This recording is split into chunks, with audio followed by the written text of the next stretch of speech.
Hello and welcome to Extra Time, a special web edition as well for all you online viewers. Welcome to you all. Well, the season's barely started and already so much has happened.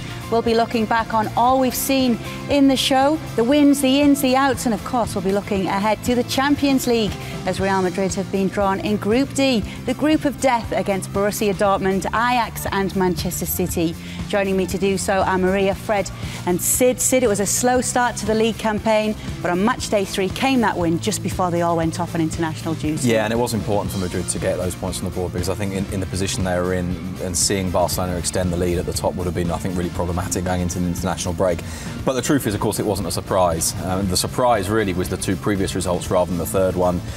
Beating Granada at home, I think, is pretty much par for the course. And really, I think emotionally, possibly even more important than that, in fact definitely more important than that, was the game before, was the Supercopa against Barcelona rather than the league game. But it now means that Madrid's players can go into national break, think about their countries for a while and then come back and get on with it. Yeah, they certainly can. Well, Sid mentioned the Supercopa, a cup already under their belts, Freddie, and it doesn't come sweeter than a win over Barcelona. Yeah, because I remember in the same program like 2 weeks ago we were talking about the importance of the Super Cup. You know, the 2 coaches didn't want to talk too much about the Super Cup. But it's the first title of the season, and we have this trophy yet. We're going to fight for trophy, one on one. And I think the influence will be very positive during all the season.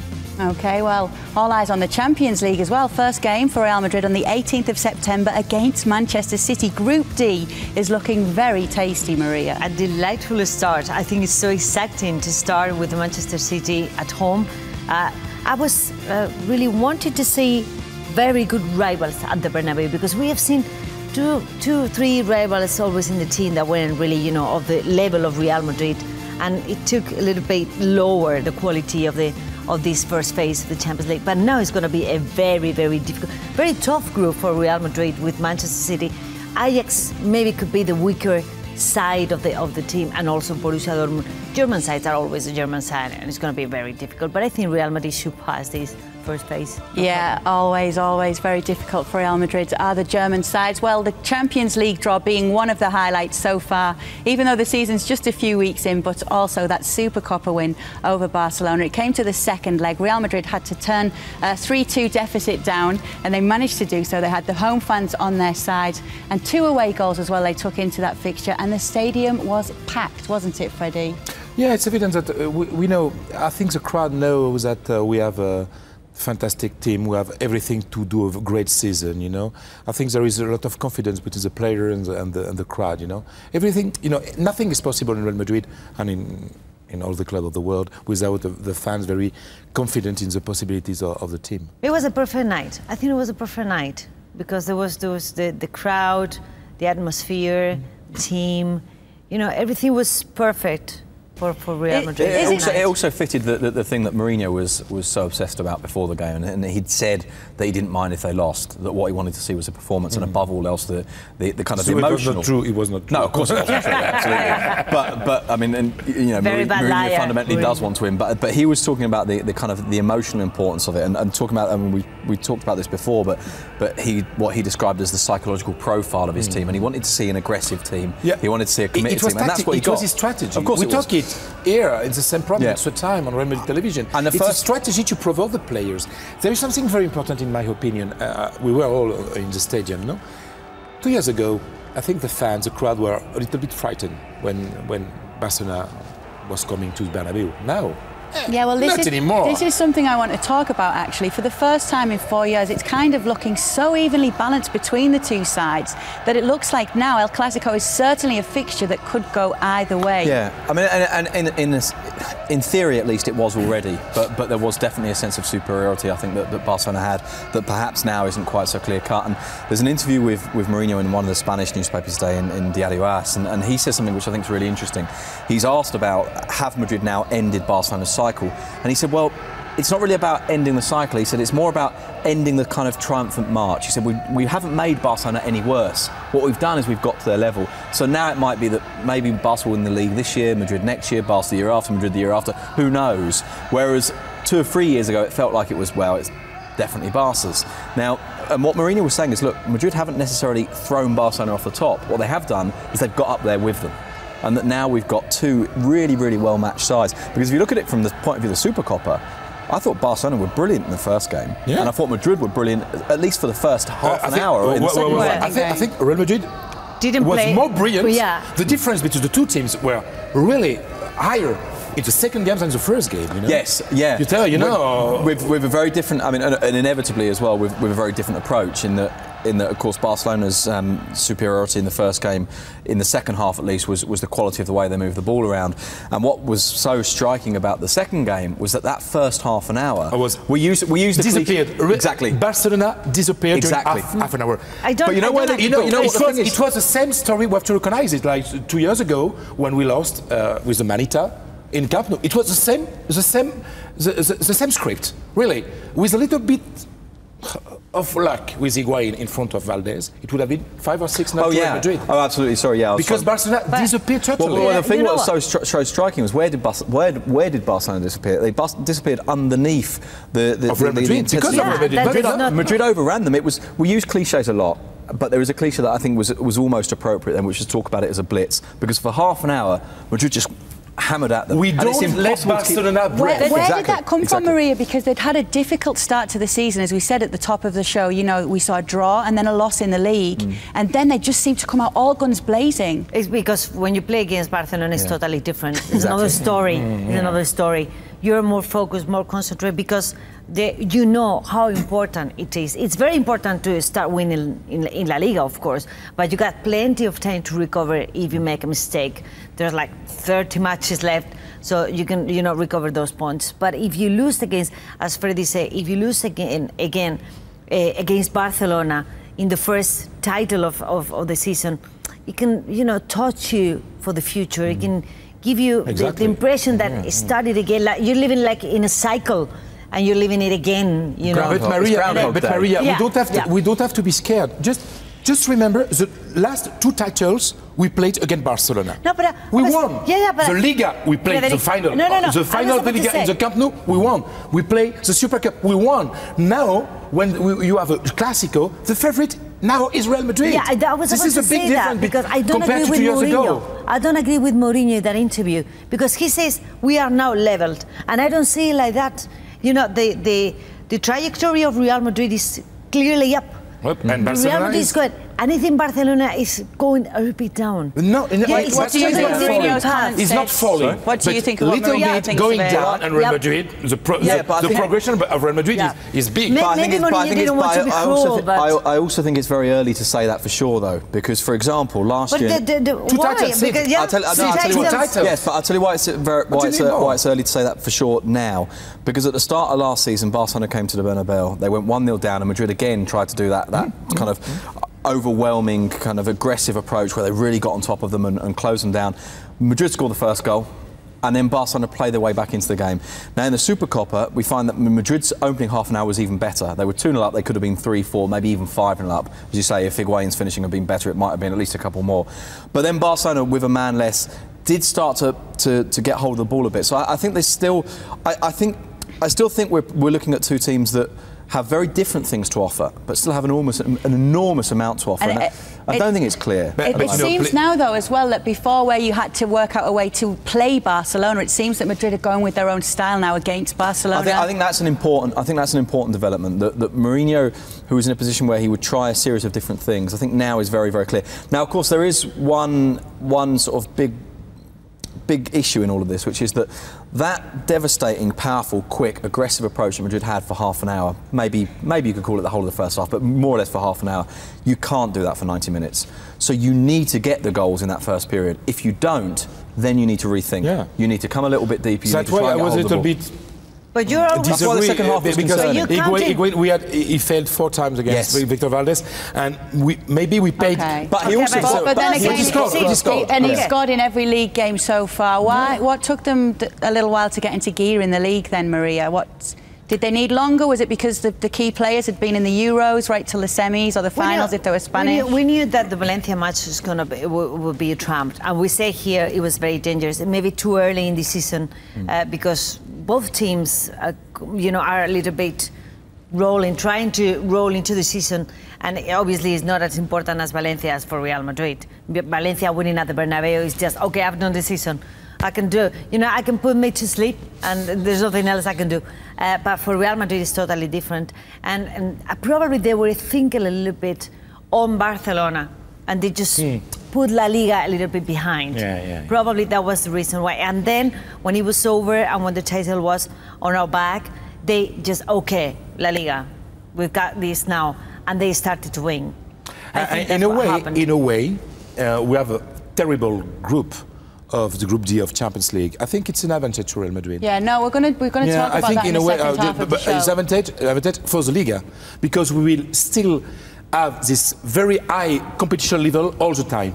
Oh, yeah, that's a good way of looking at it, even from the group stages. That's true. And the fact that Real Madrid do have a cup already under their belts this season, it seems that Mourinho's come in and they're used to winning silverware again. You could see the images when they won the Supercopa. This is a team that are used to winning again now since Mourinho's come in. Yeah, definitely Mourinho has changed a lot of things, and he just gave Real Madrid what he was signed for. It was the titles. Titles. Yeah, titles. They could not seem very important because maybe everybody's thinking of the Champions League when you pronounce Real Madrid name. Everybody's thinking in Europe and Champions League. But recovering La Liga, La Copa, this Super Cup now, it was so important for Real Madrid, and Mourinho has given that spirit, that winning, character that Real Madrid had, and they have lost a little bit within the past years. And also, I think, we off the back of the league title last year, and one of the things that was clear last year was the relentlessness of Real Madrid, and I think that was about drive. It was about the fact they wanted the league title back after 4 years. And so this season, one of the question marks was, is it possible to have that same drive? Is it possible to have that same motivation? And in La Liga, maybe the answer is no. But of course, what we saw with the Super Cup was, at the very least, when they're confronted by Barcelona, Madrid has still got that desire to keep fighting. I think the focus will be the Champions League this year, but let's not make any mistakes. By saying the focus is the Champions League doesn't mean you give up on the league. It just means that when the moment happens that you have to make a choice, let's say for argument's sake, resting a player or not resting a player, or giving a player some minutes to get him ready for the next game, when you're looking ahead, then I think the Champions League will be the key. But Madrid now, I think, have shown that they're going to continue to have the same degree of... Yeah, and we have a very good bench, really. Yeah, well, that's a really important factor. I'm so happy with Luka Modric. The number one is Ozil, but we know that Luka Modric can play all the time too. Again, another success of Mourinho, because Mourinho knew from the very beginning that he wanted Luka Modric here. And what a way for, well, they're calling him Lucky Luke. It's already his nickname because, he got his first game, he makes his debut, and they win a cup at the end of it. But nice what an introduction to the squad when it comes to team spirit as well. There you go, lifting the... That's actually really... After 10 minutes in Real Madrid, I love this. I talked to him after this game, he was so happy. I'm lucky. First day, first train with my new colleagues, first game, first title, Definitely. He will bring us... I got the right decision. He will bring us good right decision. Well, and what Kay said, I think, is really quite an important point as well. This is good for team spirit. I must confess, and I apologise for this, I can't remember who it was that said it, but it's a worthwhile point. Said, teams win because team spirit is good. And this player said, no, it's the other way around. Team spirit is good when you're winning. So if you can start the season with this, and if you've got a new player like Modric who comes in and immediately is kind of embraced by celebration rather than by disappointment, it changes, and it means that the openings, the first few steps are really easy. Exactly, right from the start. Positive start. Right from the start, and I think that will help in a winning club. And the good thing with Jose Mourinho is Real Madrid always has been a winning club, but it's true that in the last years it was quite difficult in Champions League, for example. No, in the last 16, for example, we had a lot of problems. With Mourinho, we're winning 3 titles in 2 years and 2 months. In fairness, Mourinho made Mourinho made a point which I think was really important. Going into that last 16 game against Lyon a couple of years ago, when people said, well, you get when Madrid finally got through, said, this is brilliant, you've broken that barrier. Mourinho said, yeah, it's brilliant that we've broken the barrier, but the thing is, this is normal.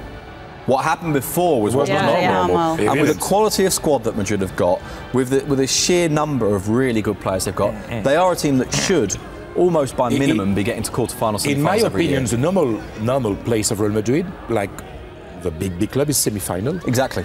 Because after everything can happen, semi-final. Yes, of course. You have the best for team of Europe, and can be a penalty, nothing. It's nothing. But the normal place to Real Madrid is semi-final.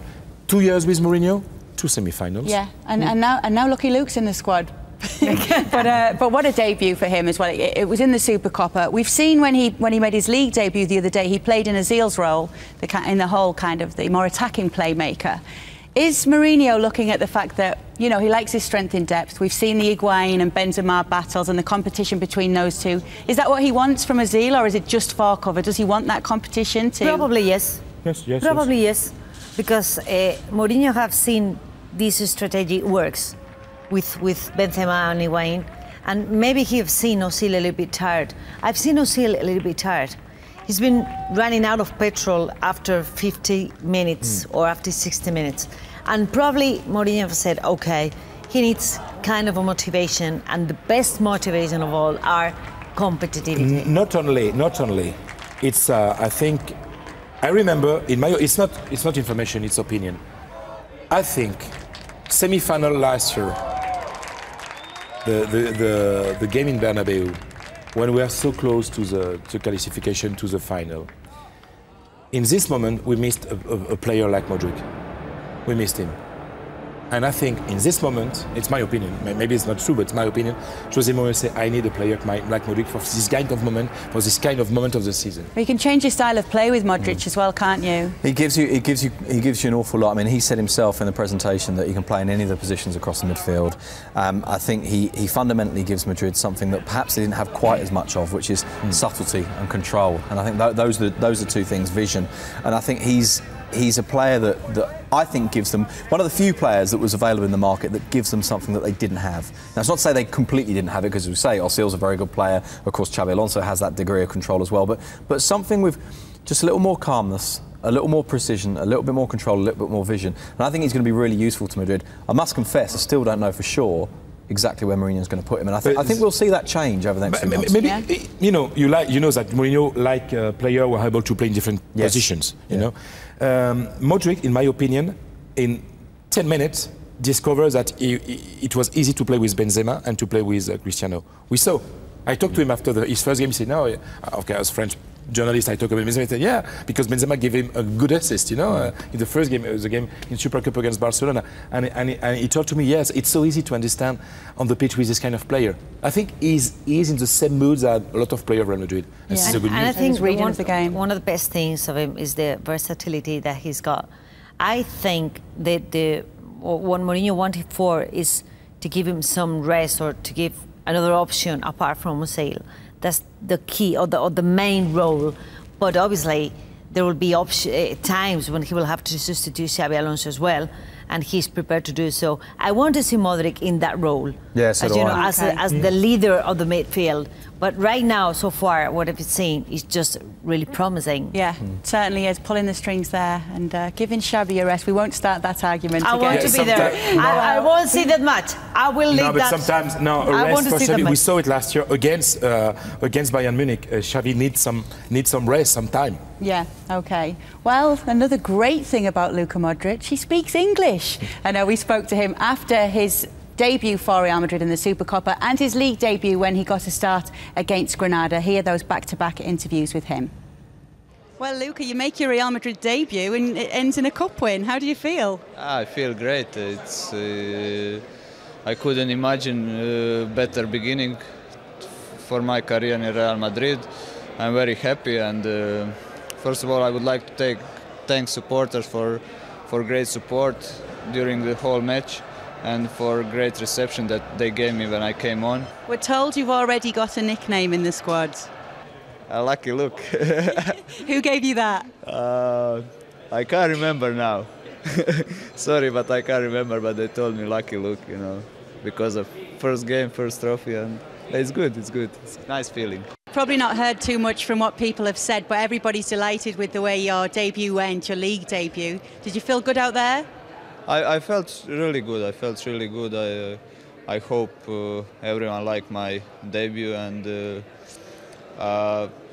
with more games, I hope I will feel even better and play even better than tonight. Overall I felt really good. A bit tired at the end because it's my first game from the start since European Cup against Spain, but it's win, and that is most important thing. Yep, winning is the most important thing. Well, Luka Modric wasn't the only player to come in during the summer transfer window. We also saw the arrival of another midfielder, also coming from the Premier League, in Michael Essien. But it's not just from French League. He become famous with Lyon. Yeah, with Lyon, and that's where Mourinho took him to Chelsea. It's also not just the Premier League, is it? We have 3 big signings in Spain who've all come from London. We've had obviously Essien and Modric at Real Madrid, and Alex Song at Barcelona. Something funny's happening in London. And Sid Lowe, but that's where they're doing their shopping in the summer. The best sales. You go to London for sales. They went for the Olympics and they came back with a couple of players. Okay. But no, I mean, Essien, to be from London, to go back to Essien, I mean, Essien himself said it was a bit of a surprise that Mourinho, his daddy, as he called him, phoned him up and said, you know, come and form part of this team. It was a deal that, of course, was dependent on the departure of Las Diarra, and therefore filling that gap of someone who could be a defensive midfielder, could fill in at right back if needs be. And one of the other things that Essien said was that he could play anywhere except in goal. I'd quite like to see him in goal, actually. but I think what we're going to see with him is a player who doesn't play a huge amount, but they'll be useful to Madrid to try and bolster that squad. Because what Mourinho knows is that those players who don't play very often, you need to know that that's not going to be a problem. You need to know that they're going to accept it, and you need to know that they're on your side. And he knows that Essien is on his side. With Daddy, exactly. The son will be. I wrote in the Spanish newspaper where I have my column in Diario AS, said it will be a good son. Yeah. He will accept, because Mourinho is so important for me that he will accept what Mourinho. I think he will be. I remember this. He's so happy to be here. You know, sometimes just a smile shows you that this player will do good things in Real Madrid. He's so happy to be here. That he will enjoy. He's also been one of the reasons I think why he's so happy, or was so kind of open-eyed about it all, I think, was because he's been given another chance. Bear in mind, this is a guy who's had really bad injury problems. But he's okay now. Mourinho is an expert recovering this kind of players. Exactly. We have to see what kind of physical shape he's in, but Mourinho is very, very adept at using players who've struggled. And also for him, this is the chance to play again, because look, have you seen this image? With Benzema. Karim Benzema. Benzema was a baby. Was a young player. I think a baby. Benzema was not. Benzema was his son. Was not yet. He's Mourinho's son, and Benzema's his son. He was not yet in the first team of Lyon, but knew Michael Essien in Lyon when he was a young player. Yeah, you know. All connections. All the connections. Well, we did get an exclusive interview, of course, on Real Madrid TV with Michael Essien. Let's hear a little more from what the new signing had to say. How did it come about? It was the final minute, it seemed, of the transfer window. Yeah, it was a very fast. You know, everything was very quick. So, you know, I was in my hotel room yesterday afternoon, and I had a call from my daddy, and he said, he saw in the papers and stuff, and he said, he would like me to come and join him. And I said, no, yes, straight away to him, and then they follow everything up. So. You call Mourinho affectionately your daddy. Why is that? Because he's my daddy. No, he's like a daddy to me. And, he knows me very well, and he knows what I can do and stuff. So I'm working under him, and you know, it was great. So I'm very, very happy to be here and work under him again. Yeah, what is it like to work under him? You know better than most what that's like. What's he like as a manager? Well, first he's very tough guy, and he's very good with his players. You know how to get the best out of his players, and you know he's always very friendly with players, and you know all his players love him. So it's great to work under him. You're a very versatile player. You're known mainly for your role in the centre of the park, but you can play at centre back, you can play at right back. Have you spoken to Mourinho about where you'll be used this season? Well, I don't need to speak to him. He knows me. He knows anywhere he asks me to play, I will play and, you know, work out for the team. So I will just work hard in training, and you know, when he needs me, I'm always ready. Well, he's always ready. We're certainly looking forward to seeing more of Michael Essien this season, a season-long loan he's here for. But when we spoke to him in the press conference when he first signed, I asked him for his best memory with Mourinho, and he mentioned that they travelled to Ghana together. We've got some lovely images of the two of them in Ghana, and that shows a fantastic off-the-pitch relationship as well with your coach, doesn't it? As Sid said before, very important, this kind of personal relationship to make Michael Essien understand that sometime he will be on the bench. I think this is, I mean, that was implicit, wasn't it, in what he was saying when he said, you know, I don't need to talk to the coach about my position. He will tell me. He will tell me. And when he tells me, I'll be ready. And we have the same thing here. Kay say, you here, and you here. We don't have to talk here about we our know position. exactly what we say. Decide where we are going to sit. Probably, she's our mummy. She's our mummy, yeah. Probably the Mourinho made him a big favor here, traveling to Ghana to help the kids, to make people, you know, a little bit happier for some days. Probably we don't realize what it means to people from Ghana or from other African countries to have those stars close, because we have them close every single day, and for us it's very normal to see Mourinho, to see, you know, interview Benzema. But for those guys are just the happiest day of their lives. Maria, as well, how important is it for Africa to be represented at a club like Real Madrid? Not only do they, at times like this, get to see these players close, they're also getting to see a team they love, like Real Madrid, with a player from their continent. And I've been in South Africa, and they know the name of the players. They're wearing Real Madrid or Barcelona T-shirts. It seems that they are very far away, or they're just more focused on another things, more important things. But those guys love football. They really love football. They're really, you know, big fans of football. We talked about this a little bit the other day, didn't we? That kind of dynamics of football fandom around the world. And one of the things that's so striking is just how deep the fan base, particularly for English footballers in African countries, where of course Didier Drogba's had a huge impact, and we talked about the impact of Zidane particularly in North Africa, in Arabic Africa, and I think that really does make a difference. It really does give support of someone to identify with, and as a result of that, they identify with those teams. And I mean, there's all sorts of stories come out of various African countries about the depth of support, the viewing figures of Premier League games, the kind of money that people spend on trips to go and watch their teams play, and all of that tells you that you know, the old borders, the old kind of the frontiers have been broken down quite a lot, not just by Real Madrid, by lots and lots of clubs. No, but you know, we have something very important, and the President Florentino Perez always remembers that Real Madrid is innovation. It's a Spanish club for the universe, and it's normal to have people from different places in Real Madrid. This is old tradition, you know. Yeah, but maybe Real Madrid has lacked a little bit having African players. Yeah. You know, maybe. You know, because it didn't come. I mean, this thing happen, and sometimes it doesn't happen. You don't. It depends on the story of the country. You know? It's not. It's more normal because of the history to have African players in France, for example, or in England. You know? Here in Madrid, it's not so common. No, it's more common to have South American players. Yeah, but having Africa represented here is huge for Real Madrid and for football. Yeah. Well, we're certainly glad to see him here, and we're glad to have you watching. In the second half of the show, we'll be looking ahead to the Champions League, as Real Madrid have been drawn in Group D, the group of death, against Borussia Dortmund, Ajax and Manchester City. Stay where you are, we'll be back in just a moment.